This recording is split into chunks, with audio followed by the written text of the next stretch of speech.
Hello, everyone, and welcome to a new episode of Traditionally Speaking. My name's Tom, and Joe and I are going to be discussing a very interesting topic in this particular episode. We all know that Santa Claus is the ultimate in joy and happiness and goodwill for everyone at Christmas period, but for every light there must be a dark, and like yin and yang, we're going to be discussing Santa's doppelganger, the sinister Krampus. Oh, I like that, Tom. Boy, I'll tell you, you're getting really good at this.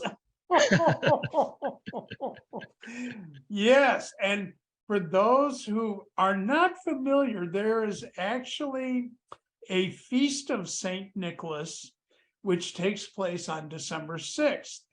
And it celebrates the death of Saint Nicholas and all of his good works. But on the eve of the feast of Saint Nicholas travels with another, as Tom mentioned, a doppelganger that isn't as friendly toward children and is rather a scary figure throughout much of the Norse area and mid-Asia and Europe. And he's known by many different names and different looks. And I mean, he goes by Krampus, Pelsnickel or Belsnickel. He's known as Necht Ruprecht in Germany, Hanstrop, and so many more names. What do they call him in Scotland, Tom? Well, the closest that we have in Scotland is a chimney demon called the Crom du Nanola. And this particular legend is predominantly in the Western Isles of Scotland. But basically, the idea is that if young kids are told, you need to be good, you need to do good deeds and behave yourself, or otherwise you're going to get a visit from this Crom nu Nanola. Now, this is basically a spirit that inhabits your chimney on Christmas Eve, and it can whisper terrifying things down the chimney at you. Now, for this reason, the Yule log was always set to burn in a Scottish fire all the way through Christmas, so that the fire didn't go out. And the idea was, you see, that if the fire went out, the demon could get down your chimney. So you had to make sure that that fire was burning. And that tradition continues in the Western Isles to this very day. And actually, they even made a movie called Krampus, which I'm sure most Americans are at least familiar with vaguely. And it followed that same thing, that if the fire went out, Krampus could get in. And once he came in, Lord help you if you weren't the best children, because he would do all kinds of nasty things, everything from bringing switches to terrible legends of Krampus taking children to eat, or taking them to hell, depending on, again, where Krampus was and where he inhabited. But all these different traditions came out of the fact that Santa rewards all the good children, but if you're bad, here's a reason not to be bad. But it was a scary reason, and boy, I'll tell you, he invade a lot of homes and do a lot of nasty things on kids, and it still scares kids today. And they even have festivals for Krampus and Pelsnickel and so on in different countries. And we even have one in the U.S. in Pennsylvania, and I understand that they're doing some things in Indiana as well. So again, it's one of those things. It started from the European side and has kind of spread over into this country. But again, so many variations on this and so many different looks. And of course, a lot of the people now with the Krampus movie realize, remember the kind of horned demon looking Krampus, and are kind of scared and put off from that creature. So lots of different variations. Yeah, isn't that the fascinating thing? Because there's all these, different descriptions of Krampus's appearance and different names, but a lot of folklorists think that the Krampus legend goes all the way back in history to pre-Christian times. So it's something that has been adapted to conform to the St. Nicholas story, uh, and that has actually been around a lot longer. Yes, even well before Saint Nicholas. Yeah, yeah, and that's another intriguing thing actually, is because his name, Krampus, is thought to be from Old Bavarian, where it means death claw. And anyone who's played the Fallout range of computer games will know what a death claw looks like, and it's not something to be trifled with. No, no, it was a very, very dangerous thing to even see, let alone get anywhere near. Yeah, exactly that. So he's not necessarily someone that you want to see anywhere near your Christmas stocking on Christmas Eve. But I gotta tell you, there is a fascination in America now that is growing about Krampus. And again, as I mentioned, that movie, but also too, I mean, it's just something that, as with a lot of different horror things and that kind of thing, it kind of sparks people's imagination. And you're starting to see Krampus appear more and more and more. And I actually even decided to write a book about the faces of Krampus, where I kind of blend a lot of these different characters like Pelsnickel and Necht Ruprecht and together as an individual and talk about the different legends and such and how he gets around. I mean, in some areas, he even flies on a horse.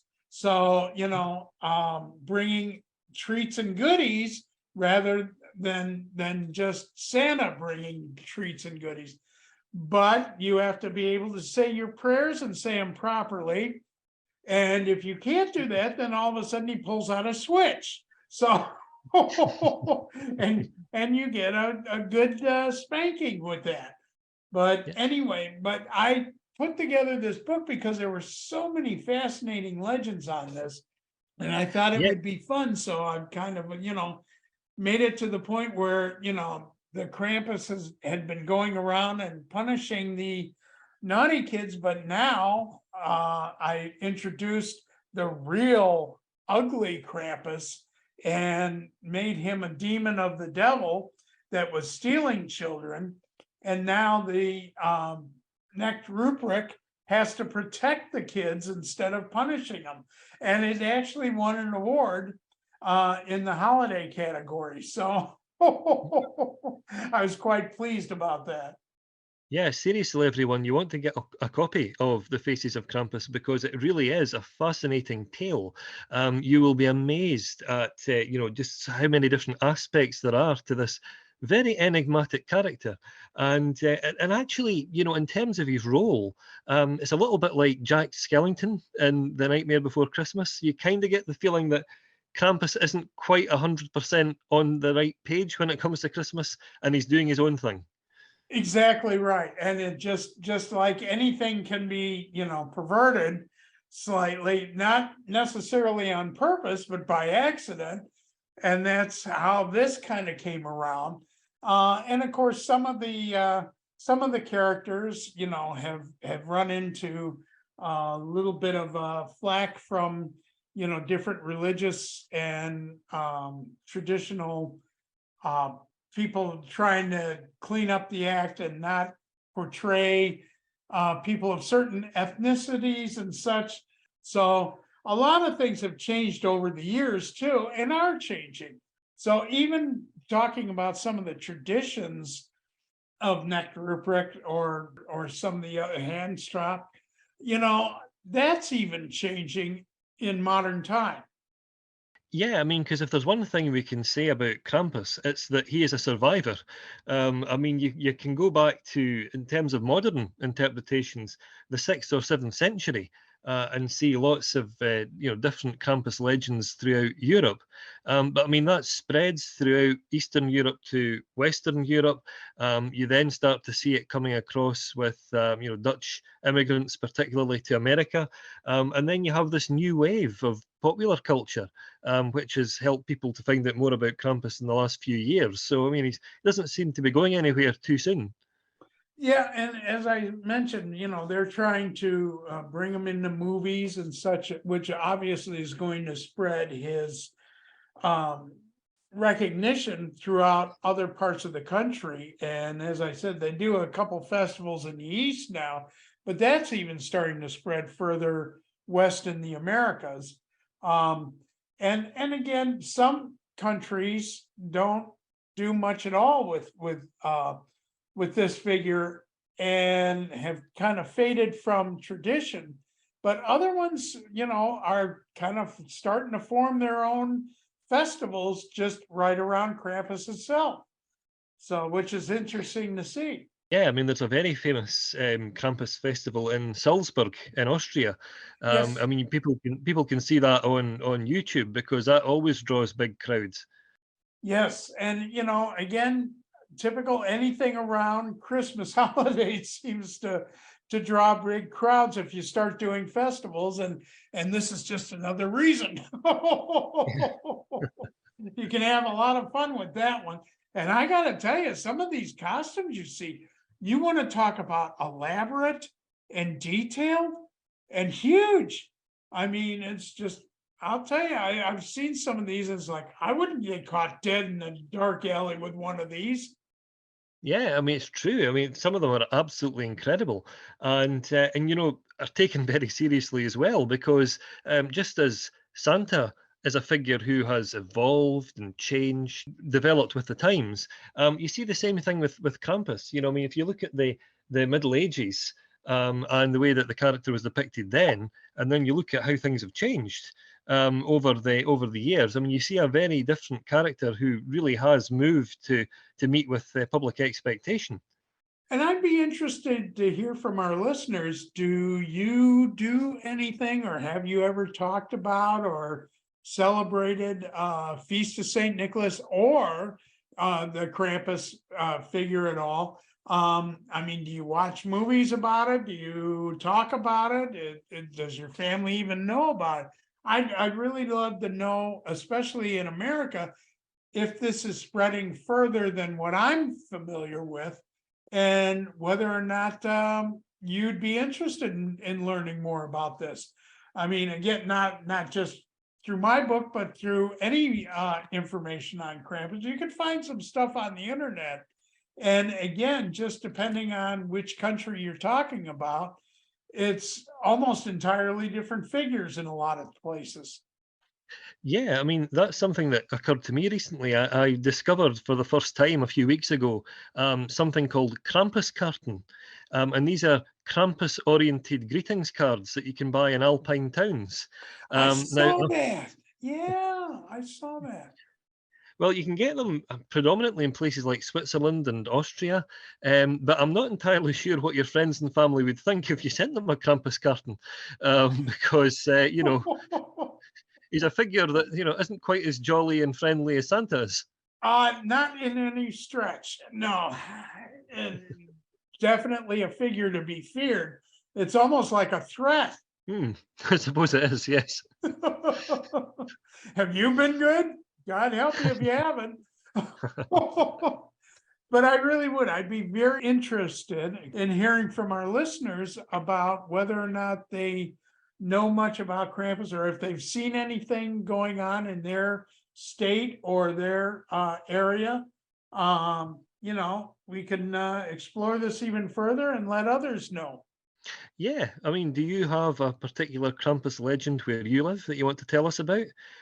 Is it like the Crom Duna Nula here in Scotland, where it's little known but widely feared in the area where it's still popularised? There are so many different takes on this legend. Please share with us your own views. And how can they best do that, Tom? Well, they can come and visit us on our website at www.traditionally-speaking.com, and they can leave us a message on the website. And we'd love to hear from you. I mean, we love to interact with our listeners and talk about some of the subjects we address and what you'd like to hear about too. I mean, goodness only knows we keep finding more and more stuff to talk about, but we're always interested in what you want to hear about as well. So by all means, please do contact us at our website and let us know what you'd like us to discuss, and we'll see what we can find out about it. And I think it's probably important to point out that if Krampus happens to be listening, both of us have been very good this year and are both on the nice list, so there's no need for Krampus to pay a visit. Let's hope. And he doesn't even have to accompany me on the Feast of St. Nicholas, I promise. He can stay at home. Well, thank you all for tuning in on this, and I hope you enjoyed learning a little bit about Krampus and all his relatives, if you will, across the world. But do stay tuned in. We will have a new subject next month for you. Yes, thanks very much, everyone, for having joined us today, and we look forward to catching up with you again soon. Take care. Bye-bye.